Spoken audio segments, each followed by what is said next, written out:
안녕하세요. 홍증훈 목사입니다. 오늘은 복음맥 5번째 시간입니다. 오늘은 창세기 1장 3절에서부터 31절까지 그 안에 담겨져 있는 하나님 나라 구속사 설계도에 대해서 같이 공부하고자 합니다. 사랑하는 성도 여러분, 우리가 매일 마주하는 세상의 시작은 어땠을까요? 성경의 첫 장인 창세기는 그 질문에 답을 줍니다. 하지만 창세기 1장의 6일 창조기사는 단순히 세상이 어떻게 만들어졌는지를 설명하는 과학교과서가 아닙니다. 지난 시간 창세기 1장 1절이 하나님 나라 구속사의 장엄한 서막임을 나누었던 것처럼 오늘 우리가 함께 살펴볼 3절부터 31절까지의 내용은 그 설계도를 더욱 구체적으로 보여주는 놀라운 계시입니다.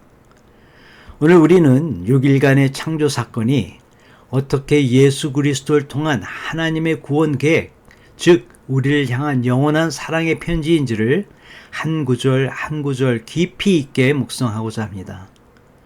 이 시간을 통해 창조 속에 담긴 하나님의 놀라운 지혜와 사랑을 발견하고 우리의 신앙이 더욱 굳건해지는 은혜가 있기를 소망합니다. 첫 번째는 창조의 언어, 구원의 비밀입니다. 창세기 1장을 깊이 이해하기 위해서는 우리가 먼저 몇 가지 중요한 히브리 단어의 의미를 아는 것이 큰 도움이 됩니다. 하나님께서는 단어 하나하나에 심오한 구속사의 비밀을 담아두셨기 때문입니다. 첫 번째 단어가 빛, 오루, 이거와 광명체, 히브리 단어 마올입니다. 두 단어의 차이점을 설명드립니다. 첫째 날 창조된 빛은 히브리어로 오르입니다. 이는 생명의 근원 자체를 의미하는 에너지 원천과 같은 빛입니다. 반면 넷째 날 창조된 해와 달, 별과 같은 광명체는 마올이라고 부릅니다. 이는 오르라는 근원적인 빛을 받아 반사하는 물체를 뜻합니다. 이 둘을 구분하는 것은 첫째 날의 빛이 물리적인 빛을 넘어서 영적인 실체, 즉 예수 그리스도를 상징함을 우리가 이해하는 데 중요한 열쇠가 됩니다. 두 번째 우리가 알아야 될 단어는 궁창입니다. 히브리어로는 라키아라고 얘기합니다. 둘째 날 창조된 궁창은 히브리어로 라키아입니다. 이 단어는 단순히 텅 빈 공간이 아니라 펴다, 길을 만들다 라는 뜻을 가진 동사 라카에서 유래되었습니다. 마치 대장장이가 망치로 금속을 두드려 펴서 어떤 기물을 만드는 것처럼 하나님께서 무언가를 만드시기 위해 의도적으로 길을 내고 공간을 확보하시는 행위를 묘사합니다. 이는 구속사적으로 하나님께서 우리를 위해 천국으로 가는 길을 만드시는 그 사건을 상징합니다. 세 번째는 하늘입니다. 하늘을 나타내는 샤마임입니다. 하늘을 뜻하는 샤마임이라는 단어는 그 어원을 분석해 볼 때 아주 더욱 놀라운 의미를 발견하게 됩니다. 이는 거기에 물이 있다라는 뜻과 함께 누군가를 죽이다라는 의미가 담겨 있다라는 해석이 나옵니다. 하늘의 그 히브리어인 샤마임의 첫 글자 샴, 히브리어인 그 알파벳 쉰, 그 쉰의 그 의미는 불, 심판 이런 뜻인데 여기에 누군가를 죽이다라는 의미가 포함되어 있다는 것입니다. 이는 하늘로 가는 길, 즉 구원의 길을 내기 위해서는 누군가의 희생과 죽음이 반드시 필요했음을 암시하는 것입니다. 그 다음에 창세기 처음에 나오는 혼돈, 또 공허입니다. 혼돈을 히브리어로는 토우, 공허를 히브리어로 보호라 합니다. 창세기 1장 2절은 땅의 상태를 혼돈하고 공허하다고 묘사합니다. 토우는 형태가 없는 황무지 상태를, 그 다음에 보호는 생명이 전혀 없는 텅 빈 상태를 의미합니다. 이는 죄로 인해 영적으로 생명력을 잃고 방황하는 인류의 상태를 정확하게 보여주는 그림이기도 합니다. 두 번째는 창조, 구속사의 모형입니다. 창세기 1장을 해석하는 데는 여러 신학적 관점이 있지만 오늘 우리가 집중할 관점은 창조의 모든 과정이 신약 시대에 예수 그리스도를 통해 성취될 구원 역사의 모형이라는 구속사적 관점입니다. 즉 하나님께서는 창조라는 행위를 통해 장차 이루어질 더 위대한 일, 새 창조의 청사진을 미리 보여주신 것입니다. 이 관점에서 6일간의 창조는 크게 두 부분으로 나눕니다. 첫째 날부터 셋째 날까지는 틀을 창조하시는 창조였고, 넷째 날부터 여섯째 날까지는 그 틀 안에 내용물을 채우시는 창조였습니다. 먼저 틀 창조를 봅시다. 첫째 날부터 셋째 날까지가 틀 창조라고 말씀드렸죠. 여기에 빛과 어둠, 하늘과 바다, 물과 식물을 만드시며 세상의 기본적인 구조와 틀을 세우시는 과정은 예수 그리스도의 초림, 십자가 죽음, 그리고 부활을 통해 구원의 전체적인 틀이 어떻게 형성되어지를 보여주는 모형입니다. 즉, 우리 구원의 근거가 되는 객관적이고 역사적인 사건들을 예표하고 있습니다. 두 번째는 체험의 창조입니다. 네 번째에서부터 여섯째 날까지의 그 창조가 체험의 창조라고 말씀드렸습니다. 이 동안에 만들어진 것이 해와 달과 별, 물고기와 새, 동물과 사람을 창조하여 텅 비어있는 공간을 생명으로 가득 채우신 이 과정은 예수님이 승천 후 완성된 구원의 틀 안으로 하나님께서 택하신 백성들을 불러 모으시는 성령의 사역을 상징합니다.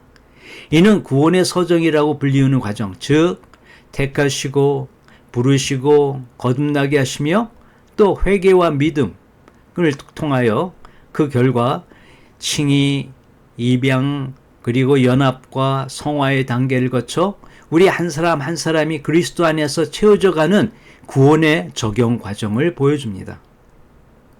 이처럼 창조는 단순히 과거의 사건으로 끝나는 것이 아니라 예수님의 초림부터 재림을 통한 구원의 완성에 이르기까지 하나님의 전체 구원 계획을 담고 있는 정교한 설계도와 같습니다. 이제부터 창조 강날에 담긴 구원의 복음을 좀 더 자세하게 설명드리겠습니다. 첫째 날은 빛의 창조입니다. 창세기 1장 3절에서부터 5절까지의 말씀에 담겨 있습니다. 어둠을 가르는 생명의 빛, 초림 예수님을 상징합니다. 하나님께서 가장 먼저 창조하신 것은 빛이었습니다. 말씀으로 빛이 있으라 하시니 깊은 어둠과 혼돈 속에 빛이 비추기 시작했습니다. 이 빛은 앞서 살펴본 것처럼 태양빛이 아닌 생명의 근원이 되는 영적인 빛, 오르, 바로 예수 그리스도를 상징합니다. 요한복음은 태초부터 계셨던 말씀이신 예수님이 바로 생명의 빛이며 그 빛이 어둠에 비추었다고 증언합니다. 이는 창세기 첫째 날의 사건이 죄와 죽음의 어둠 속에 있던 인류에게 생명의 빛으로 오신 예수님의 초림 사건의 완벽한 모형임을 보여주고 있는 것입니다. 빛과 어둠이 나눈 것처럼 예수 그리스도를 영접한 사람은 더 이상 어둠에 속하지 않고 빛의 자녀로서 새로운 삶을 살게 됩니다. 주님께서 우리를 세상의 빛이라 부르시고 당신을 따르는 자는 생명의 빛을 얻으리라 약속하신 말씀이 바로 이 창조의 원리 속에 담겨 있는 것입니다.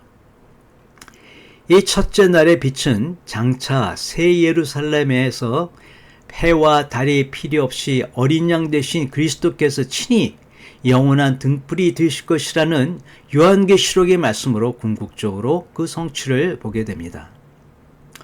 둘째 날입니다. 둘째 날은 궁창의 창조로 말씀드렸죠. 창세기 1장 6절에서 8절까지 담겨져 있습니다. 바로 이 궁창은 하늘길을 여신 십자가 사건을 예표합니다. 둘째 날 하나님께서는 궁창, 히브리어는 라케아라고 얘기합니다. 라케아라 궁창을 만드시고 궁창 위에 물과 아래의 물로 나누셨습니다. 죽음과 혼돈을 상징하는 거대한 물 가운데 하나님께서 친히 개입하셔서 길을 내신 것입니다. 이는 죄로 인해 하나님과 단절되어 있던 우리에게 예수 그리스도의 십자가 죽음을 통해 하늘로 나아갈 수 있는 새로운 살 길을 열어주신 사건을 정확하게 예표합니다. 예수님께서 십자가에서 숨을 거두실 때 성전의 휘장이 위에서 아래로 찢겨져 지성소로 들어가는 길이 열린 것처럼 궁창의 창조는 막혀있던 하늘문이 열리는 구원의 사건을 보여줍니다. 이 모형은 출애굽 당시 홍해가 갈라져 이스라엘 백성은 구원을 얻고 애국 군대는 수장된 그 사건에서도 동일하게 나타납니다. 죽음의 바다가 갈라져 생명의 길, 약속의 땅으로 가는 길이 열린 것입니다. 사도 바울은 이 홍해 도화 사건을 세례에 비유하며 우리가 그리스도와 함께 죽고 함께 다시 살아나 새 생명을 얻게 된 구원의 원리를 설명했습니다. 결국 둘째 날의 창조는 십자가를 통해 이전의 하늘과 땅이 아닌 새 하늘과 새 땅으로 나아가는 길을 여신 예수님의 새 창조 사역의 모형인 것입니다. 셋째 날입니다. 셋째 날은 땅과 바다의 창조로 말씀드렸죠. 창세기 1장 9절에서 13절에 담겨 있습니다. 이것은 죽음을 이긴 부활의 생명을 예표하고 있습니다. 셋째 날 하나님께서는 물이 한 곳으로 모이고 물이 드러나라고 명하셨습니다. 죽음과 심판을 상징하던 물이 물러나고 생명이 움틀 수 있는 마른 땅이 모습을 드러낸 것입니다. 이는 사망 권세를 깨뜨리시고 무덤에서 일어나신 예수 그리스도의 부활 사건의 위대한 모형입니다. 죽음이 생명에게 자리를 내어준 것입니다. 성경에서 마른 땅은 종종 하나님 나라를 상징합니다.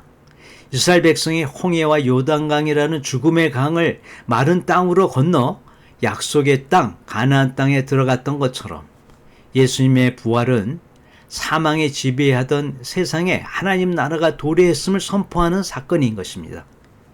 그리고 이 땅이 온갖 풀과 채소와 열매 맺는 나무를 내기 시작한 것처럼 부활하신 주님께서 보내신 성령을 통해 생명의 복음이 온 땅에 퍼져나가 수많은 영혼의 열매를 맺게 되는 것을 상징하고 있습니다. 이 셋째 날의 창조는 장차 눈물과 고통, 죽음의 바다가 다시는 없는 새 하늘과 새 땅에서 우리가 누리게 될 영원한 생명의 모습으로 완성될 것입니다. 자, 오늘의 말씀을 쉽게 비유로 설명드리고자 합니다. 하나님의 창조 사역을 이해하는데 도움이 되는 좋은 비유가 바로 건축가의 설계도입니다. 훌륭한 건축가는 건물을 짓기 전에 먼저 아주 정교하고 상세한 설계도를 그립니다. 그 설계도에는 건물의 기초부터 기둥, 벽, 지붕, 그리고 내부의 작은 장식에 이르기까지 모든 계획이 담겨져 있습니다. 창세기 1장은 바로 우리 구원이라는 영원한 집을 지으시기 위한 하나님의 완벽한 설계도와 같다라는 것입니다. 첫째 날부터 여섯째 날까지의 창조 과정은 설계도의 각 부분을 순서대로 실행해 나가실 모습이며 일곱째 날의 그 안식은 마침내 그 집이 완성되어 주인이 그 안에 거하며 기쁨을 누리는 것과 같습니다. 우리는 이 위대한 구원의 설계도 안에 한 부분으로 부름받은 그런 존재인 것입니다. 오늘의 성경 공부를 했던 결론입니다. 사랑하는 성도 여러분, 오늘 우리는 창세기 1장의 6일 창조가 단순한 우주 생성의 기록을 넘어 예수 그리스도를 통해 우리를 구원하시려는 하나님의 놀랍고도 치밀한 계획, 즉 구속사의 설계도임을 함께 살펴보았습니다. 첫째 날에 빛은 어둠 속에 오신 소망의 빛, 예수님의 초림을 보여줍니다. 둘째 날의 중창은 십자가로 하늘길을 여시는 주님의 사랑을 증거합니다. 셋째 날 드러난 그 마른 땅은 죽음을 이기시고 부활하신 생명의 능력을 선포합니다. 그리고 이 모든 창조 사역은 결국 그리스도 안에서 우리가 누리게 될 영원한 안식과 하나님 나라의 완성을 향하고 있습니다. 이처럼 온 우주 만물은 하나님의 구원 계획을 증거하는 위대한 메시지로 가득 차 있습니다. 이 놀라운 창조의 비밀과 그 안에 담긴 하나님의 사랑을 깊이 우리가 깨달아 매일의 삶 속에서 구원의 감격을 새롭게 하고 소망 가운데 굳건히 서 나아가시는 저와 여러분 모두가 되기를 주님의 이름으로 간절히 축원합니다.